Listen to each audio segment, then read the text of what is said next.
ठीक है। अच्छा चलो स्टार्ट करें। देखो देखो देखो एनिमल हार्मोन करवा रहे थे, आज उसका ये क्या बोलते हैं लास्ट क्लास है वो खत्म करेंगे, एनिमल हार्मोन खत्म होगा, ठीक है। अच्छा देखो जैसे कि एंटीरियर पिट्यूटरी से हम बताया था कि बहुत सारे हार्मोन निकलते हैं, याद करने का ट्रिक भी बताया था, फ्लैट पीजी है ना, एफएसएच, एलएच, फिर उसके बाद में एसीटीएच, फिर उसके बाद में टीएसएच, फिर उसके बाद में प्रोलैक्टिन, फिर उसके बाद में तुम्हारा जीएच यानी कि ग्रोथ हार्मोन या फिर एसटीएच भी बोलते हैं उसको। अच्छा देखो क्या बताया था पिछले क्लास में, हम एफएसएच और एलएच का काम बता दिए थे, फिर उसके बाद में एसीटीएच यानी कि एड्रेनोकॉर्टिकोट्रोपिक हार्मोन के बारे में भी हम लोग कंप्लीट कर लिए थे, ठीक है। अब आते हैं टीएसएच के बारे में। टीएसएच का फुल फॉर्म क्या था? थायराइड स्टिमुलेटिंग हार्मोन, ठीक है। क्या है हमारा? थायराइड स्टिमुलेटिंग हार्मोन, है ना, टीएसएच। अच्छा ये थायराइड स्टिमुलेटिंग हार्मोन जो है ये कहां से निकले, ये निकलता है आपका पिट्यूटरी ग्लैंड से। एक्ट कहां करेगा? टारगेट ऑर्गन इसका क्या है?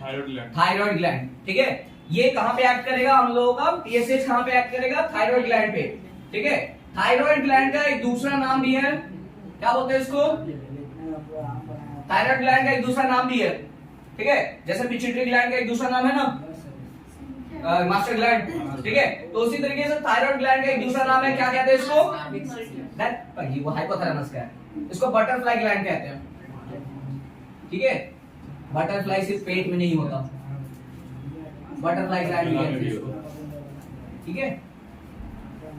क्यों? इसका शेप की वजह से, ठीक है। ये हम लोगों का ये क्या बोलते हैं, थायराइड ग्लैंड यहाँ पे प्रेजेंट होता गले के पास में, ठीक है, लैरिंग्स के साथ में, ठीक है। और चार कॉर्नर्स होते हैं बटरफ्लाई शेप के, तो इसीलिए इसको क्या कहते हैं? बटरफ्लाई ग्लैंड कहते हैं, ठीक है। अच्छा ये इसके ऊपर में एक्ट करेगा। अब ये कौन सा हार्मोन निकालना स्टार्ट करेगा? थायराइड ग्लैंड जो है ये थायराइड ग्लैंड दो हार्मोन निकालता है। मेनली एक हार्मोन का काम हम लोगों को बहुत ज्यादा पढ़ना है, एक हार्मोन नहीं पढ़ते हम लोग, लेकिन क्या ये दो हार्मोन निकालना, दोनों हार्मोन के बारे में लिखा देते हैं, ठीक है। T3 और T4, ठीक है, T3 और T4, ठीक है। इसको बोलते हैं ट्राइआइडोथायरोनिन, ट्राइआइडोथायरोनिन, थायरोनिन, और ये है टेट्राआइडोथायरोनिन, टेट्राआइडोथायरोनिन, ठीक है। जिसमें इसी का नाम हम लोग क्या बोलते थे? थायरॉक्सिन, ठीक है। नाम सुने होंगे थायरॉक्सिन हार्मोन का, है ना। थायरॉक्सिन हार्मोन जो है ये हमारे बॉडी के अंदर में आयोडीन का क्वांटिटी को बैलेंस रखता है, ठीक है। जैसे मान लो कि हम लोगों के बॉडी के अंदर में आयोडीन अगर बहुत ज्यादा कम हो रहा है या बहुत ज्यादा हो रहा है, तो उसकी वजह से यही थायरॉक्सिन हार्मोन जो है, T4 हार्मोन जो है, यही अफेक्टेड होता है, ठीक है। अच्छा अगर इन केस सुनो, ये हम लोगों के बॉडी में, ये हमारे बॉडी के अंदर में क्या बैलेंस करेगा? ये हमारे बॉडी के अंदर में कैल्शियम बैलेंस संभालता है, ठीक है, कैल्शियम बैलेंस करता है, ठीक है। ये हमारे बॉडी के अंदर में क्या है? आयोडीन बैलेंस करता है, ठीक है। सुनो दोनों का अलग अलग काम है, ये कैल्शियम संभालेगा हमारे बॉडी के अंदर में, और ये क्या है? हमारे बॉडी के अंदर में आयोडीन बैलेंस करता है। इन केस ओवरऑल हम लोगों का मेटाबॉलिज्म में हेल्प करेगा, है ना। बॉडी के मेटाबॉलिज्म को बढ़ाने के लिए, मेटाबॉलिज्म किसको बोलते हैं पता है? मेटाबॉलिज्म हमारे बॉडी के अंदर में जितना टोटल फंक्शन हो रहा है उसको मेटाबॉलिज्म बोलते हैं। मतलब हमारे बॉडी के अंदर में कुछ भी चीज टूट रहा है, बन रहा है, वो ये सारा प्रोसेस क्या कहलाता है? हम लोगों का मेटाबॉलिज्म, ठीक है। तो ये हम लोगों का थायराइड ग्लैंड जो है, ये थायरॉक्सिन या T3 निकाल करके क्या है? हम लोगों के पूरे बॉडी के मेटाबॉलिज्म को संभालता है, ठीक है। अच्छा अगर इन केस मान लो, जैसे हम लोग बोलते हैं ना कि हमारे खाने के अंदर में सॉल्ट हम लोग इसीलिए ऐड करते हैं ताकि क्या है? आयोडीन का क्वांटिटी जो है वो बैलेंस हो जाए, है ना, हमारे फूड के अंदर में, ठीक है। डेली डाइट के अंदर में सॉल्ट लेना बहुत ज्यादा जरूरी है, ठीक है। क्यों ऐसा? वजह क्या है? क्योंकि उसी से आपका आयोडीन मिलता है, ठीक है। कौन सा सॉल्ट देता है हम लोग आयोडीन? टाटा सॉल्ट, देश का नमक, ठीक है, ये हम लोगों को आयोडीन देता है, ठीक है। दाने दाने में आयोडीन का स्वाद, ठीक है। असल यही आयोडीन हम लोगों के थायराइड ग्लैंड में जा करके ये थायरॉक्सिन हार्मोन का क्वांटिटी को मतलब बैलेंस रखता है। अगर इन केस तुम लोग क्या बोलते हैं आयोडीन अगर नहीं ले रहे हो अपने बॉडी के अंदर में, ठीक है, मतलब अपने फूड के अंदर में नमक को ऐड नहीं कर रहे हो या फिर एकदम बॉयकॉट कर दिया कि नहीं नमक वाला खाना खाएंगे ही नहीं, ठीक है, तो अब वो अलग बात है। लेकिन अगर तुम ये तो अलग बात है कि तुम्हारा टेस्ट बड्स खराब हो जाएगा, वो अलग बात है, ठीक है। लेकिन जो सबसे बड़ा नुकसान होगा ये थायरॉक्सिन हार्मोन निकलना बंद हो जाएगा या फिर कम निकलना स्टार्ट हो जाएगा, ठीक है ना। हाइपोसिक्रीशन और हाइपर सिक्रीशन, ठीक है। अब इन दोनों के बारे में बता रहे हैं। एक होगा हाइपोसिक्रीशन की वजह से क्या होगा, हाइपोसिक्रीशन ऑफ टीएसएच, रुक जाओ भाई, टीएसएच थायराइड स्टिमुलेटिंग हार्मोन, और एक hyper secretion, hyper secretion of TSH, ठीक है। दोनों की वजह से क्या होगा, ये वाला हाइपोसिक्रीशन ऑफ टीएसएच की वजह से होगा गोइटर, जिसको हम लोग हिंदी में घेग भी बोलते हैं। गला ऐसे सामने सही से निकल जाओ, एक तरफ का तुम्हारा गला का बाइसेप्स बन जाएगा, ठीक है, गला का बाइसेप्स निकल के आएगा यहाँ से ऐसी।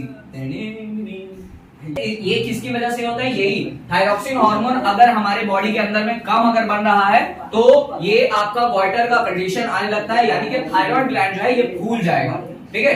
थायराइड ग्लैंड हम लोग गले के अंदर में, थायराइड ग्लैंड अगर फूल गया तो अब फूल गया तो कहां दिखेगा, गले के अंदर में ना, तो गला ऐसे एक साइड से या दोनों साइड से फूल करके बड़ा हो जाएगा, ठीक है। अच्छा, इसको बैलेंस करने का तरीका क्या है, कुछ नहीं है, या तो दवा खाओ या अपने फूड के अंदर में ये क्या बोलते हैं आयोडीन यानी कि सॉल्ट कम कर लो, नहीं इंजेक्शन नहीं, इसमें इंजेक्शन काम नहीं करेगा, ठीक है। या तो दवा खा लो या फिर अपने बॉडी के अंदर में ये आयोडीन का क्वांटिटी को बैलेंस रखो, ठीक है। इन केस अगर बहुत ज्यादा निकलने लगा, जैसे कोई होता है बहुत सॉल्टी चीज खाता है, ठीक है, एक तो कम खाया तो उसकी वजह से तो दिक्कत होगा ही, लेकिन ज्यादा भी निकलना बहुत ज्यादा दिक्कत वाला बात है ना। तो अगर हाइपर सिक्रीशन होने लगे, थायरॉक्सिन हार्मोन बहुत ज्यादा निकलने लगे, तो इसकी वजह से होता है एक्सोथैल्मिक गोइटर, सिंपल गोइटर, ठीक है। ये क्या होता है, सिर्फ गला फुलाता है, ठीक है, आपको कुछ खाने में दिक्कत होगा, बात करने में दिक्कत होगा, ठीक है, ये सारा कंडीशन आएगा, सांस लेने में दिक्कत होगा, ये सारा बॉडी का मेटाबॉलिज्म जो है ये कमजोर हो जाएगा, ठीक है, ये सब होगा गोइटर, सिंपल गोइटर के अंदर में, ठीक है।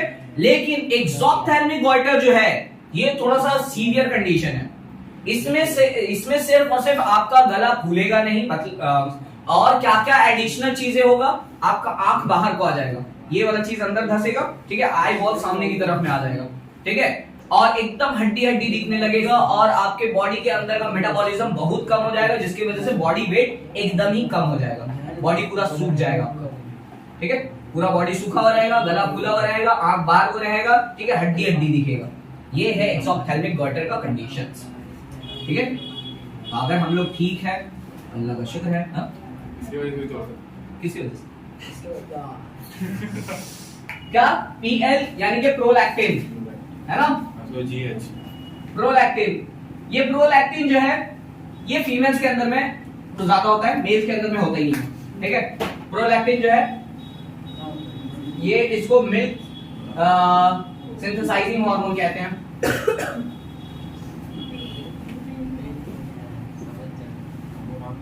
सिंथेसाइजिंग हार्मोन कहते हैं, ठीक है।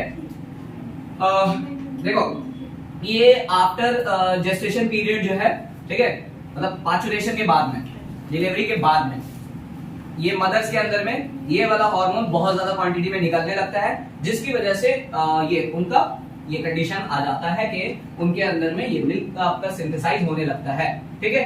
अच्छा, अगर इन केस ये हाइपोसिक्रीशन में कंडीशन खराब होता है, हाइपोसिक्रीशन में ही दिक्कत है, हाइपर सिक्रीशन हो इसका कोई दिक्कत नहीं है, ठीक है। हाइपोसिक्रीशन में क्या होगा, नो मिल्क प्रोडक्शन,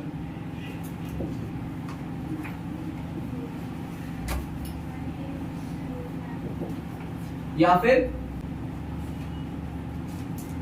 ठीक है, ऐसा बहुत सारे कंडीशन में होता है, ये तुम लोग सुने होंगे, ठीक है, पुराने जमाने का ये क्या बोलते हैं पुराने जमाने में ये बोला जाता था ना कि जो भी औरत प्रेग्नेंट होती थी, ठीक है, उनके अंदर में क्या है, न्यूट्रिशन बहुत भारी अमाउंट में देना पड़ता है, ठीक है।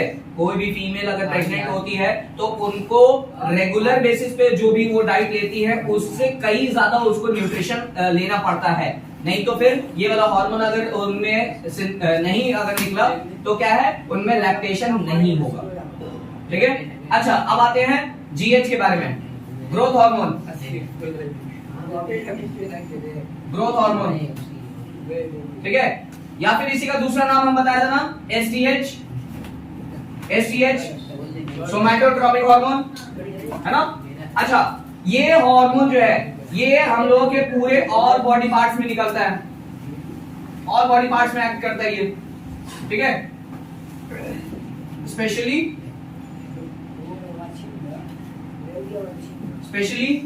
बोन एंड मसल में, ठीक है।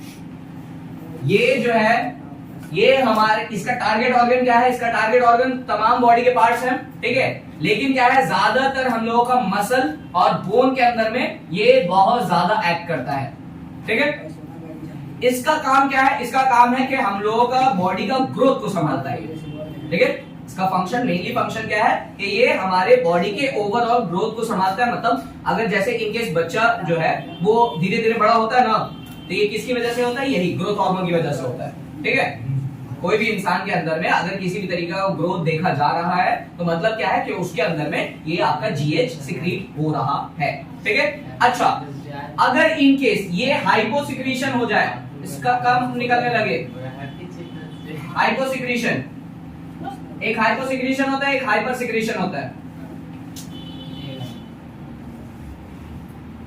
इसी में होता है सर, डॉर्फिज्म और जैंटिज्म। हाइपर सिक्रीशन दो पार्ट्स में होगा, एक चाइल्ड के अंदर में, चाइल्ड के अंदर में हुआ तब, और एक अडल्ट के अंदर में हुआ तब। सुनो, देखो, अगर हाइपोसिक्रीशन हुआ मतलब अगर ये ग्रोथ हार्मोन अगर कम निकला, ठीक है, तो इसकी वजह से क्या हो जाता है, इसकी वजह से होता है डॉर्फिज्म, ठीक है, डॉर्फिज्म, बौनापन, ठीक है। ये हार्मोन कम निकल रहा है तो डॉर्फिज्म हो रहा है, ठीक है। ज्यादा निकलेगा तो, अगर चाइल्ड में अगर निकले तो वो आपका कहलाता है जाइजेंटिज्म, जाइजेंटिज्म ने उसका कंडीशन बता रहे। जाइजेंटिज्म जो है अमिताभ बच्चन को है, सिर्फ जाइजेंटिज्म का केस अगर हम बोलेंगे तो अमिताभ बच्चन को है, मतलब उनका हाइट जो है नॉर्मल हाइट के मुकाबले में ज्यादा है, ठीक है। ये किसकी वजह से, जाइजेंटिज्म की वजह से, मतलब hyper secretion of GH hormone, ठीक है। अच्छा, अडल्ट के अंदर में अगर हो जाए, अगर इन केस आफ्टर 18 के बाद भी अगर ये हार्मोन बहुत ज्यादा निकल रहा है, तब क्या होगा, तब कंडीशन आता है एक्रोमेगाली। हार्मोन जो है जीएच हार्मोन या एसटीएच हार्मोन जो है, इन केस चाइल्ड के अंदर में बहुत ज्यादा निकल रहा है तो उसका एक्सेसिव ग्रोथ होगा, बहुत ज्यादा ग्रोथ देखा जाएगा, ठीक है। नॉर्मल एवरेज हाइट से तो ज्यादा बड़ा दिखेगा, ठीक है। जैसे किसी किसी का होता है ना 7 फीट 8 फीट एकदम बड़ा हो गया एकदम, ठीक है, तो वो जाइजेंटिज्म का केस होता है। और एक्रोमेगाली में क्या होता है, अडल्ट के केस में अगर ये बहुत ज्यादा निकलता है तो उनका फेस जो है डिफॉर्म हो जाता है, ठीक है, उनका फेस का स्ट्रक्चर जो है थोड़ा भयानक टाइप का हो जाएगा, ठीक है।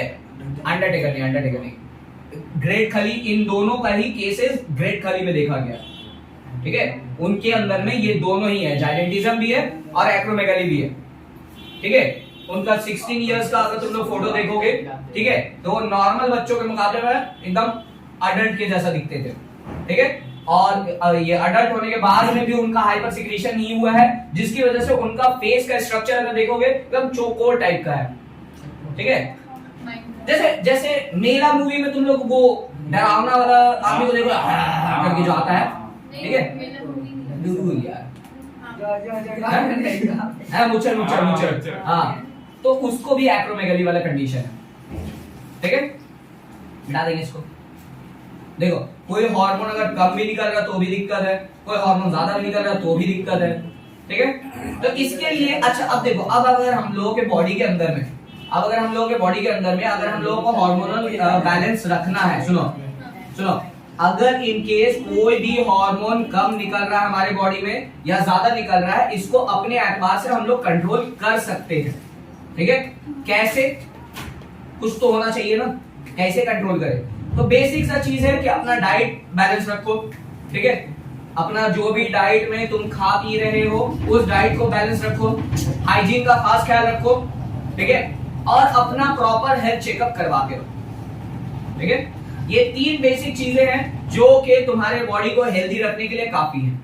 लेकिन यही 3 बेसिक चीजें अगर तुम्हारा कमजोर होगा तो ये सब तो कंडीशन आएगा ही, है ना? तो सही बात है। ये तुम्हारा बॉडी का सबसे स्मॉलेस्ट ग्लैंड है, ठीक है, कहां पे होता है? पिट्यूटरी ग्लैंड के पास में ही होता है, ठीक है, स्मॉलेस्ट ग्लैंड है, एकदम मटर के साइज का होता है, उससे भी छोटा, ठीक है, ब्रेन के अंदर में पिट्यूटरी ग्लैंड के पास में बोलते रहे, ठीक है। ये क्या करता है? ये एक हार्मोन सिक्रीट करता है, सिक्रीट्स मेलाटोनिन, मेलाटोनिन हार्मोन। ए देखो, ये मेलाटोनिन हार्मोन जो है, क्या काम है इस हार्मोन का? ये मेलाटोनिन हार्मोन जो है ये क्या करता है? ये हमारे बॉडी का पिगमेंटेशन संभालता है, ठीक है। बता रहे क्या? इनबैलेंसेस पिगमेंटेशन, पिगमेंटेशन बोलने से मतलब हमारे बॉडी का कलरेशन संभालता है ये, ठीक है, हमारे बॉडी का कलरेशन जो है ये संभालता है, ठीक है, मेलाटोनिन हार्मोन, ठीक है। और क्या करता है ये? और करता है ये हमारा स्लीप अवेक साइकिल संभालता है, ठीक है। It controls sleep awake cycle. Sleep awake cycle बोलने से मतलब देखो कभी कभी ऐसा होता है ना, देखो क्या है, अगर तुम अपने डेली बेसिस पे जितने बजे उठते हो, सुनो, ऐसा होता है ना तुम लोगों के साथ में कि तुम लोग अपना एकदम डेली रूटीन जैसा बनाए हो, जैसे मान लो कि तुम 7 बजे उठते हो, 8 बजे उठते हो, 10 बजे उठते हो, जैसा भी है रूटीन, ठीक है, 5 बजे, जैसा भी 2 बजे रात में, दिन में, स्कूल अभी नहीं जा रहा है। अच्छा, जैसा रूटीन तुम लोग बनाते हो, ठीक है, गौर करना कि किसी दिन तुम प्लान बना करके भी सोते हो कि आज तो बहुत लेट से उठेंगे या आज बहुत जल्दी उठेंगे, लेकिन क्या है कि तुम उसी टाइम पे उठते हो जितना कि तुम्हारा डेली रूटीन में ये है, एडेड है। हाँ, कभी ऐसा हो जाता है, ठीक है। असल क्या होता है ना कि हमारे बॉडी के अंदर में सारा कुछ कैलकुलेटेड होता है, ठीक है। हम अपने बॉडी को जिस हिसाब से ये क्या बोलते हैं चाहेंगे कि हाँ ऐसा ही हो, तो हमारा बॉडी भी कुछ वैसा ही करेगा। जैसे कभी कभी ऐसा देखे होगे कि अगर तुम किसी दिन में ऐसा सोच करके रखो कि नहीं आप ये कल होकर के हम इतना बजे उठेंगे ही उठेंगे, भले ही अलार्म नहीं लगाओ, लेकिन क्या है कि उठ जाते हो। ये किसकी वजह से होता है? यही मेलाटोनिन हार्मोन संभालता है, ठीक है। तो हमारे बॉडी के अंदर में जो कुछ भी होता है, ठीक है, उसी टाइम अब तुम सोचो कि हम उठेंगे ही नहीं, तो वैसा ही होगा, नहीं उठोगे, ऊपर ही जाके उठोगे, ठीक है, या 4 कंधों पे उठोगे, ठीक है। हमारा बॉडी कुछ इसी तरीके से काम करता है कि जैसा हम लोग प्लान बनाते हैं, ठीक है, जैसा हम लोग अपने बॉडी को गाइड करेंगे कि हाँ वो ऐसा करना है, हमारा बॉडी कुछ वैसा ही गाइड करेगा, वैसा ही ये क्या बोलते हैं काम करेगा, है ना। इसीलिए बोलते हैं कि हेल्दी हैबिट्स रखना चाहिए हमेशा, है ना। सुबह उठो, जॉगिंग करो, एक्सरसाइज करो, कौन करे, चलो ध्यान दो। पैनक्रियाज जो है, पैनक्रियाज के अंदर में देखो, पैनक्रियाज हम क्या बोला था, मिक्स ग्लैंड है ना। तो पैनक्रियाज में दोनों चीजें निकलता है, एंजाइम भी निकलता है और हार्मोन भी निकलता है। एंजाइम में अगर हम बात करें तो वो पैनक्रियाटिक जूसेस जो होता है वो निकालता है, ठीक है, जो कि कार्बोहाइड्रेट, प्रोटीन वगैरह को डाइजेस्ट करने में हेल्प करता है, ठीक है। वो बात का बात है, न्यूट्रिशन में हम लोग पढ़ेंगे, ठीक है। अच्छा, ये अगर एक इंडोक्राइन वाला फंक्शन अगर हम बात करें तो इंडोक्राइन फंक्शन में इसके पास में एक सेल का बहुत सारा गुच्छा होता है, ठीक है, मतलब एक प्रॉपर जगह है इसके पास में, पैनक्रियाज के पास में, जिसमें बहुत सारे सेल्स हार्मोन सिक्रीट करने के लिए होते हैं। उस जगह को क्या कहते हैं हम लोग? उस जगह को हम लोग कहते हैं, लग ही रहा था कोई पढ़ेगा गलत, इसीलिए हम नहीं पढ़ा, इसको आइलेट ऑफ लैंगर अलग हार्मोन्स आपका रिलीज आउट करता है। अल्फा सेल, बेटा सेल, बीटा सेल, अरे यहाँ पे आप गलत हो गए, डेल्टा सेल, ठीक है, अल्फा बीटा गामा नहीं होता, ठीक है, अल्फा सेल, बीटा सेल और डेल्टा सेल, ठीक है। याद रखने के लिए लिख देते हैं, पहला बार लिख रहे हैं अल्फा, बता रहे बीटा, अरिजीत इसका गाना वाला रिलीज आउट करता है क्या, ग्लूकागॉन, ग्लूकागॉन। बीटा सेल हम लोगों का रिलीज करता है इंसुलिन, ठीक है। डेल्टा सेल हम लोगों का रिलीज करता है सोमैटोस्टैटिन,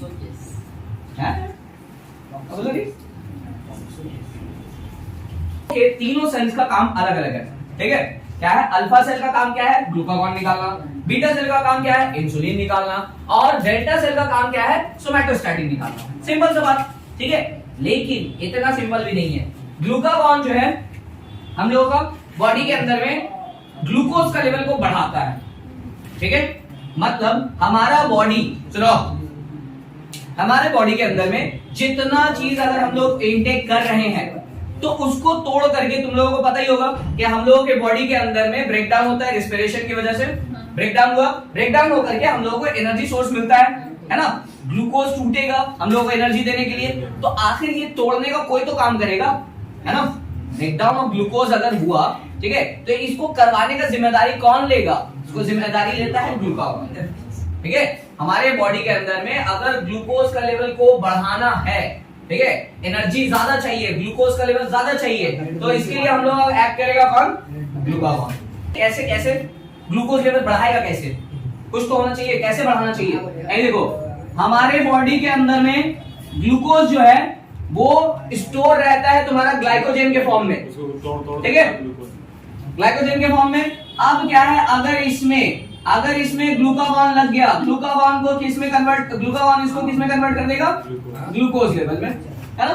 ये चीज बोला, इससे क्या है कि ग्लूकोज का लेवल बढ़ता ही रहेगा, होगा ऐसा।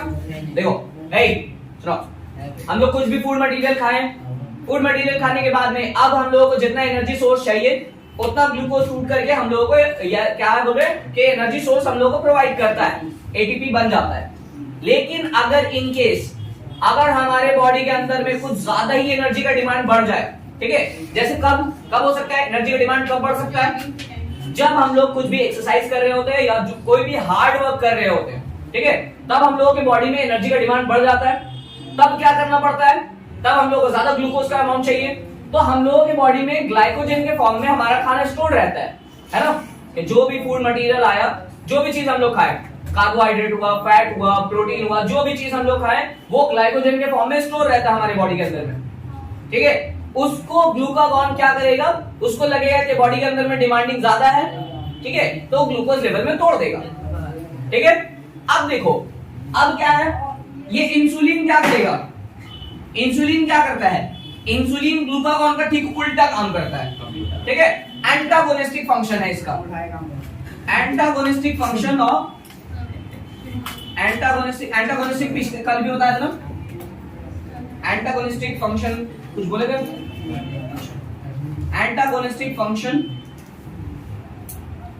टू ग्लूकागॉन, ठीक है। क्या देखो क्या बोल रहे हैं, ये एकदम उल्टा काम करता है। ग्लूकागॉन क्या कर रहा था, ग्लाइकोजन को तोड़ देगा ग्लूकोज में, तो ये क्या करेगा, ग्लूकोज को कन्वर्ट कर देगा किसमें, ग्लाइकोजन में, ग्लूकोज को कन्वर्ट कर देगा किसमें, ग्लाइकोजन में, ठीक है। और कहां स्टोर करेगा, कहां स्टोर करेगा, या तो मसल में स्टोर कर देता है, या तो मसल में स्टोर करेगा या फिर लिवर में स्टोर कर देता है, ठीक है। ग्लाइकोजन हमारा कहां पे स्टोर रहता है, मसल में या फिर लिवर में, ठीक है। इन दोनों में हमारा ग्लाइकोजन जो है स्टोर रहता है, ठीक है। तो अब क्या है, हमारे इंसुलिन को लगेगा कि नहीं एनर्जी का डिमांडिंग है कि बॉडी के अंदर में, तो वो क्या करेगा कि अब वो ग्लूकोज को कन्वर्ट कर देगा ग्लाइकोजन में और बोलेगा बॉडी को कि हाँ भैया इसको संभाल के रख, ठीक है। बाद में जब दरकार पड़ेगा तब ले लेंगे, ठीक है। सोमैटोस्टैटिन एकदम ही अलग है। सोमैटोस्टैटिन को इससे कोई परवाह नहीं, हट ये बॉडी का मेटाबॉलिज्म में ये हेल्प करेगा। इट हेल्प्स इन ये लोग लड़ रहा हम ही काम करेंगे, ये बोला हम ग्लूकोज को तोड़ ग्लाइकोजन को तोड़ के हम ग्लूकोज बनाएंगे, ये बोला नहीं हम ग्लूकोज बनने ही नहीं देंगे, ग्लाइकोजन में कन्वर्ट करेंगे। ये बोला भाई ते लोग लड़ ले, ठीक है।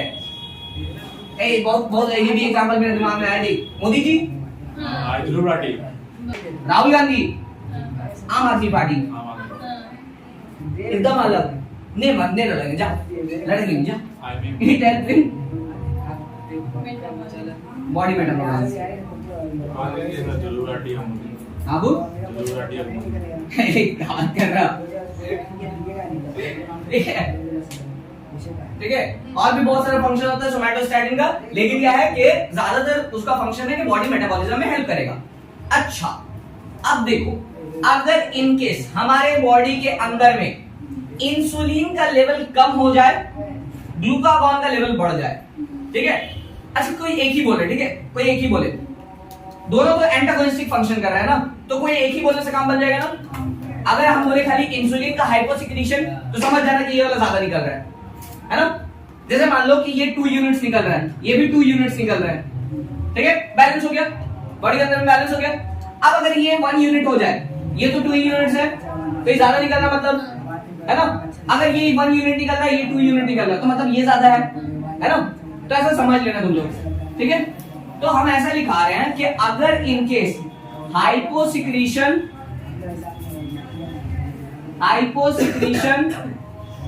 Of insulin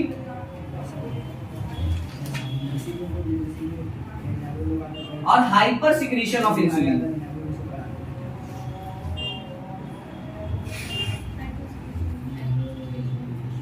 hyper secretion of insulin, ठीक है। हाइपोसिक्रीशन जब होगा तो बॉडी के अंदर में क्या होगा, देखो ये क्या करेगा, ग्लूकोज को कन्वर्ट कर देता ग्लाइकोजन में। अब ग्लाइकोजन में कन्वर्ट नहीं हो रहा है, तो बॉडी के अंदर में ग्लूकोज का लेवल बढ़ जाएगा। ग्लूकोज बोलने से मतलब हम लोग क्या समझते हैं, मीठा कुछ है ना, तो शुगर लेवल क्या होगा, राइज करेगा, ठीक है। क्या बोलेंगे, डायबिटीज मिलिटस, इसमें मिलिटस होगा, ठीक है। देखो कैसे याद रखोगे, एम से मीठा, ठीक है। अरे दे भाई, अरे मीठा बोलने मतलब ग्लूकोज का लेवल, ठीक है। शुगर एम से क्या है, ये मीठा शुगर वाला कंडीशन। तो इसमें किसकी वजह से होता है, शुगर किसकी वजह से होता है, इंसुलिन की वजह से, है ना। इंसुलिन अगर कम होगा तो यहाँ पे डायबिटीज मेलाइटस होगा, ठीक है। अच्छा, और अगर एडीएच अगर कम निकल रहा है तो क्या हो रहा था, इंसिपिडस, है ना। तो वो वाला कंडीशन वहां से याद रखो। एआई याद रख लोगे, एआई देखो, एआई याद रख लो, एआई एडीएच, ये डायबिटीज इंसिपिडस, ठीक है। एडीएच की वजह से इंसिपिडस, ठीक है। एआई याद रख लो, एग्जाम टेस्ट होगा नेक्स्ट वीक, टेस्ट होगा, अरे यार एडीएच इंसिपिडस, ठीक है। यहां से याद रखना, फिजिक्स वाला देखे तो दिमाग में अच्छा बात है। अच्छा अगर इन केस सुनो, अगर इन केस हाइपोसिक्रीशन हुआ तो डायबिटीज मेलाइटस हुआ, ठीक है, यानी कि हाई ब्लड शुगर, है ना, हाई ब्लड शुगर। अगर इन केस ये बहुत ज्यादा निकलने लगे तो, इंसुलिन बहुत ज्यादा निकलने लगे तो तब क्या होगा, लो ब्लड शुगर होगा। और क्या होगा, ग्लूकोज को पूरा कन्वर्ट कर देना ग्लाइकोजन में, बॉडी के अंदर में ग्लूकोज है ही नहीं, मीठापन है ही नहीं, वो मीठापन नहीं बोल रहे। अरे कौन सा हार्मोन का हैप्पी हार्मोन कहा जाता है, ये वाला तुम लोग नाम ढूंढ के लेके आना होमवर्क के तौर पे, ठीक है। एक कुछ होमवर्क हम दिए थे पहले भी, है ना, एटमॉस्फेयर का, फिजिकल साइंस, झूठ मत बोलो, हमको याद है अच्छे तरीके से। लाइफ में दिए, फिजिकल साइंस में नहीं दिए, लाइफ साइंस में क्या दिए थे, सबसे बड़ा एंडोक्राइन ग्लैंड, हाँ बोलो, एंडोक्राइन, हाँ बताओ, सबसे छोटा तो है पीनल ग्लैंड, हाँ सबसे छोटा पीनियल ग्लैंड है, लार्जेस्ट सबसे बड़ा पेट्रियास, ठीक है। और हो गया, और ये एक्सोक्राइन ग्लैंड, सुनो हम लोगों की बॉडी के अंदर में क्या है कि दोनों टाइप का सिस्टम पाया जाता है ना। एक तो एंडोक्राइन सिस्टम हम लोग देख चुके हैं। अब आते हैं हम लोग ये क्या बोलते हैं न्यूरल कंट्रोल एंड कोऑर्डिनेशन में। न्यूरल कंट्रोल एंड कोऑर्डिनेशन में हम लोगों के बॉडी के अंदर में 3 सिस्टम चलता है, ठीक है। मेनली तुम्हारा बोलेंगे अगर हम इन केस 3 सिस्टम के हिसाब से ही बोल रहे हैं, ठीक है। एक है तुम्हारा सेंट्रल नर्वस सिस्टम, एक है तुम्हारा पेरिफेरल नर्वस सिस्टम, ठीक है। क्या बोला? एक है तुम्हारा सेंट्रल नर्वस सिस्टम, एक है तुम्हारा पेरिफेरल नर्वस सिस्टम, और एक आता है ऑटोनॉमिक नर्वस सिस्टम, ठीक है। वो पेरिफेरल नर्वस सिस्टम का ही पार्ट होता है, छोड़ो जान लो। क्या क्या बोला सुनो। ये न्यूरल कंट्रोल एंड कोऑर्डिनेशन में तुम्हारा 3 पोर्शन हम बता रहे हैं। क्या क्या? सीएनएस, पीएनएस और एएनएस। बता रहे बाबू, सब बता रहे। Central nervous system, central nervous system, peripheral nervous system,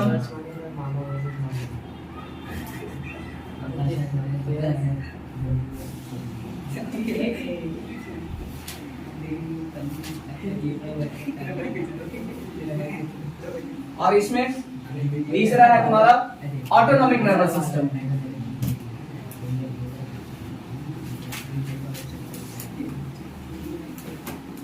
ठीक है, देखो क्या बोल रहे हैं हम लोगों का न्यूरल कंट्रोल एंड कोऑर्डिनेशन को मेजर 3 पोर्शन में बांटा गया है। क्या क्या? सीएनएस, पीएनएस और एएनएस। सीएनएस जो है ये फर्दर 2 पार्ट में डिवाइडेड है, ठीक है। क्या है? एक है हमारा ब्रेन और एक है हमारा स्पाइनल कॉर्ड, ठीक है। स्पाइनल कॉर्ड, ठीक है, ब्रेन और स्पाइनल कॉर्ड। पीएनएस जो है ये फर्दर 2 पार्ट में डिवाइडेड है, ठीक है। पीएनएस जो है ये फर्दर 2 पार्ट में डिवाइडेड है। क्या क्या है? एक होगा क्रेनियल नर्व, क्रेनियल नर्व, ठीक है। मेनली इसमें नर्व आएगा, क्रेनियल नर्व, और एक आएगा आपका स्पाइनल नर्व, ठीक है। इसमें जो है ऑटोनॉमिक नर्वस सिस्टम में 2 पार्ट आएगा। ऑटोनॉमिक नर्वस सिस्टम बोलने से मतलब क्या है कि जो हम लोगों का खुद ब खुद कंट्रोल होता है अपने से, ठीक है। उसको हम लोग कंट्रोल नहीं करते, उसको बोलते हैं ऑटोनॉमिक नर्वस। हार्ट बीट है, सांस का लेना, फिर उसके बाद में खाने का निकलना, ये सब जो है ये सब हम लोगों का खुद ब खुद चलता है। इसमें हम लोग अपने हिसाब से कंट्रोल नहीं कर सकते। जैसे मान लो कि तुम खाने को अगर निगल रहे हो, ठीक है, खाना चबा लिया, अब खाना तुम्हारे एसोफेगस में चला गया, तो अब क्या तुम्हारे तुम्हारे कंट्रोल में रहेगा, तुम्हारे हाथ में रहेगा कि खाना को एसोफेगस में ही रोक लो? नहीं ना। अब वो स्टमक में जाएगा, इंटेस्टाइन में जाएगा, काम खत्म, है ना। हो गया सब। तो इसीलिए वो क्या कहलाता है आपका ऑटोनॉमिक नर्वस सिस्टम में आता है वो, ठीक है। ऑटोनॉमिक नर्वस सिस्टम में 2 पार्ट आता है। एक आता है सिंपैथेटिक, सिंपैथेटिक, और एक आएगा आपका पैरासिम्पैथेटिक।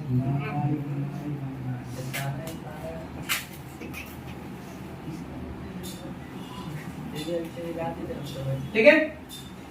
अच्छा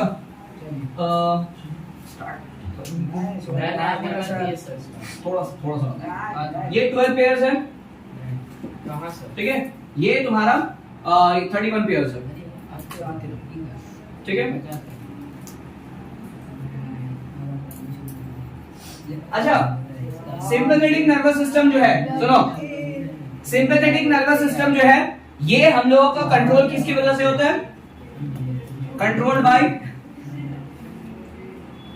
controlled by adrenaline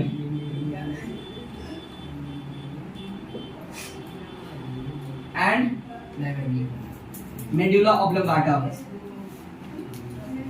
medulla oblongata, ठीक है। क्या होता है बाद में पढ़ेंगे हम लोग, ठीक है। सिंपैथेटिक नर्वस सिस्टम जो है ये किसकी वजह से कंट्रोल होता है? ये कंट्रोल होता है एड्रेनलिन, अभी पढ़ गया है हम लोग, है ना।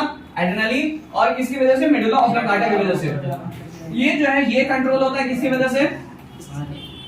कंट्रोल बाय, बोलो किसकी वजह से? Non adrenaline. Happy, happy hormone किसको कहते हैं? वो ढूंढ के लेकर, ठीक है।